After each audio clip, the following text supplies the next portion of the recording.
इस कहानी को आखिर तक जरूर सुनिएगा और चैनल को जरूर सब्सक्राइब कीजिएगा। जब रिश्ता आया था और बहुत सारी बातों को नजरअंदाज करने के बावजूद मुझसे एक बात हजम नहीं हो रही थी कि सुबह शाम लड़के की वालदा अपने बेटे की खूबसूरती के कलाबे मिलाती रहती थी और अक्सर मैं सुनती थी कि अम्मी को मेरी शक्ल सूरत को शादी तक अच्छा करने और रंग गोरा करने वाली करीमों के बारे में मालूमात बाहम पहुँचाती रहती हैं। मैं एक पढ़ी लिखी लड़की हूँ, अच्छे ओहदे पर फाइज हूँ, सारा दिन हर किस्म के मर्दों के शाना बशाना काम करती हूँ। कुछ मेरे जेरे असर हैं, कुछ मुझसे मरऊब और कुछ प्रोफेशनल जेलसी रखते हैं, मगर मैं अपने होने वाले शौहर से बात नहीं कर सकती। मैं ये तो जानती थी कि वो किसी कंपनी में जॉब करता है, मगर उसका ओहदा और तालीम बताने की किसी ने जहमत नहीं की थी, क्योंकि वो बहुत खूबसूरत था और यही काफी था, और क्योंकि मशर की लड़कियाँ शर्मो हया का पेकर होती हैं और हमारे मुआशरे में शर्म का दूसरा नाम शायद बेअक्ली और गूंगा होना है।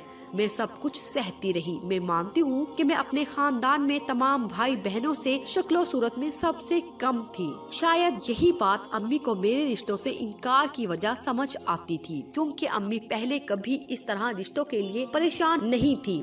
इसीलिए एक वक्त मुझ पर ऐसा भी आ गया कि अम्मी लड़के की सिर्फ सूरत और थोड़ी बहुत खानदानी बैकग्राउंड से ही मुतासिर होने लगी थी। मेरी खुशी या नाखुशी का एहसास कम से कम करने लगी थी। मैं खुद को इस कदर बोझ महसूस करने लगी थी कि अम्मी की इस तरह की बेचैनी के हाथों हथियार डाल चुकी थी। अम्मी के दिलो दिमाग पर मेरी कम शक्ली और होने वाले दामाद की खूबसूरती की ऐसी धाक बैठ गई थी कि जब भी वो लोग हमारे घर आते, अम्मी कोशिश करती कि मैं ब्यूटी पार्लर से तैयार होकर आ जाऊं, क्योंकि वहां से तैयार होने पर आपकी असल शक्लो रंग का कुछ पता नहीं चलता। मैंने एक बार उनकी बात मानी, दूसरी बार तीसरी बार मैंने सामने जाने से इनकार कर दिया और चौथी बार यूं ही पहुंच गई। ये बात मेरी होने वाली सास साहिबा को पसंद न आई। उन्होंने बाद में एक हंगामा खड़ा कर दिया। बार बार अम्मी को फोन आने लगे। हमारी इज्जत का सवाल है, लोग क्या कहेंगे कि अपने खूबसूरत लड़के के लिए ये लड़की पसंद की है, आपने क्यों ना कुछ कहा, ऐसे तो बात नहीं बनेगी, वगैरह वगैरह।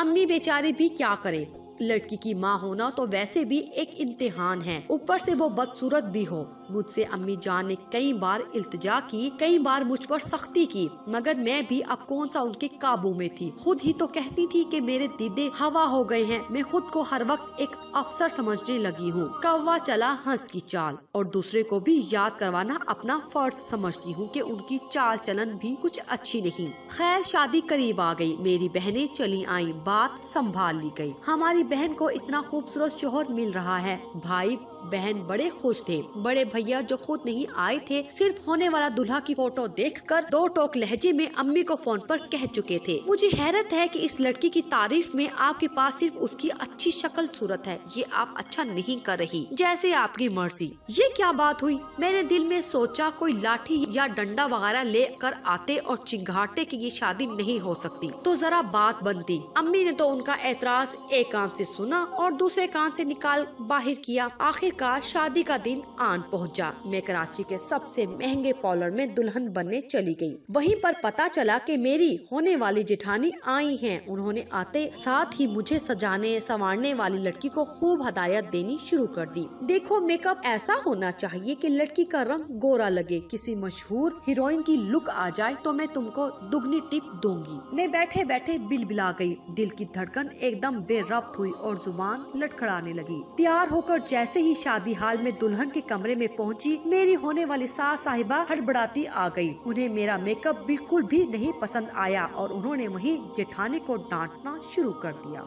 ये क्या करवा लाई हो, ये तो बिल्कुल भी ठीक नहीं लग रही, अब क्या होगा, अब तो मौलवी वाला भी आता होगा, वगैरह वगैरह। ये सब बात हो रही थी कि मौलवी साहब मेरे भाइयों को लिए वारिद हो गई। सास और बाकी तमाम खवातीन पीछे हो गई और मौलवी साहब के लिए जगह बना दी गई। मेरे ये कहने पे कि माफी चाहती हूँ, मैं ये शादी करना नहीं चाहती। पहले तो मौलवी साहब ने आदतन कहा, दूसरी दफा कहे। मैंने जब बात दोहरा दी तो वो चौकन्ने हो गए और मेरे मंझले भाई होंग पन से देखने लगे। मैंने निकाहनामा जो मेरे हाथ में थमाया गया था वापस मौलवी साहब को दिया और खड़ी हो गई। अपने भारी भरकम लिबास को जो मेरे मेके से ही मुझे गिफ्ट किया गया था सामने से एक हाथ से समेटा और तेज कदमों से चलती कमरे से बाहर आ गई तो शादी हाल में खचाखच भरे मेहमानों पर नजर पड़ी। मैं घर में सबसे छोटी थी, इसलिए जितने भी मेहमान मधु किए गए थे सबके सब हाजिर थे। एक लम्हा कदम डगमगा गए। किसी ने मजबूती से मुझे मेरे बाजू से थाम लिया। मैं एहसान मंद सी होकर संभालने वाले को शुक्रिया के 2 लफ्ज कहना ही चाहती थी कि सामने से मेरे होने वाले, जिनको मैं अपना बनाने से इनकार कर चुकी थी, भागे चले आ रहे थे।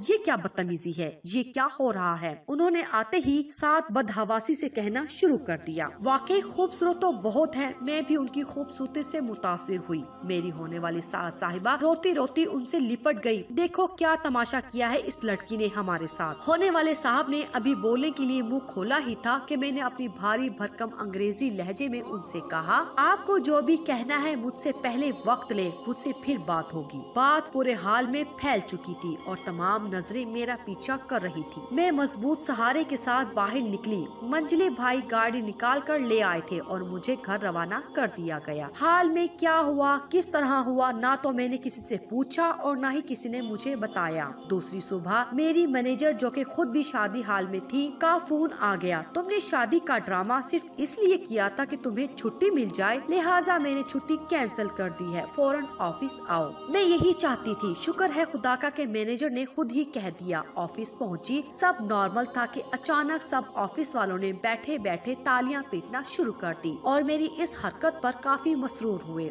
उनकी नजर में एक इशाई शर्मीली दुल्हन से ऐसी उम्मीद किसी को भी न थी। मेरी बहादुरी पर सब बड़े जोश में थे, मगर ये दूसरी दुनिया के लोग थे। मेरी अपनी दुनिया के लोगों ने मेरा बायकाट कर दिया। भाई बहन नाराज से चंद ही दिनों में वापस चले गए। अम्मी मुझसे रूठ गई थी और कुछ भी बात नहीं करती थी। मैं अपनी इस बहादुरी की सजा पूरे 2 साल तक काटती रही, फिर भी खुश थी कि चलो जान छूट गई। मगर फिर आहिस्ता आहिस्ता सब भूलने लगे और अम्मी ने नए अज़म से मुझे ठिकाने लगाने का फैसला कर लिया और हैरत अंगेज तौर पर कामयाब भी हो गई। मुझे बड़ी हैरत हुई थी कि उनकी वालदा ने माजी की कोई भी बात नहीं छेड़ी और मैं पहली ही नजर में पास भी हो गई। मुझे एक तस्वीर दिखाई गई कि ये हैं जिनका रिश्ता आया है और जिनके लिए मैं पास हो गई हूँ। मुझे कुछ जाने पहचाने से लग रहे थे, मगर कहाँ देखा था याद नहीं आ रहा था। अम्मी ने इस बार लड़के के ख्वाहिश भी देख लिए थे और मुतमईन थी, मगर मेरा दिल बार बार धड़कता था। दाल में कुछ काला है। मुझ जैसी काली को क्यों इस तरह पहली नजर में काला कहे बगैर कबूल कर लिया? माजी के बारे में क्यों नहीं पूछा? यकीनन ये लोग 2 नंबरी हैं, आपकी दौलत के पीछे हैं। लड़का हो सकता है कि लंगड़ा या लूला हो या फिर नफसियाती होगा, हो सकता है कि जुआ खेलता हो, किसी बाजारी औरत के चक्कर में फंसा होगा,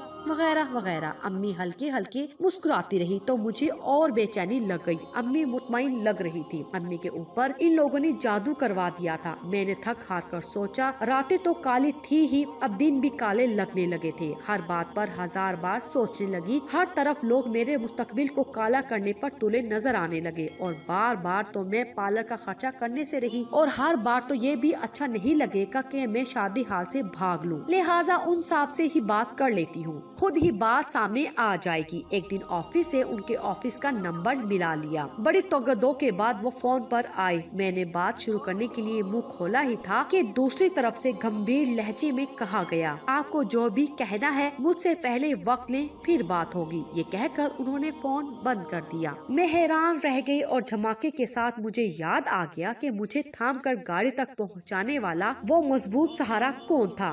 ज़ेरे लब मुस्कुराते हुए मैं गुनगुनाई, बहुत देर की मेहरबान आते आते।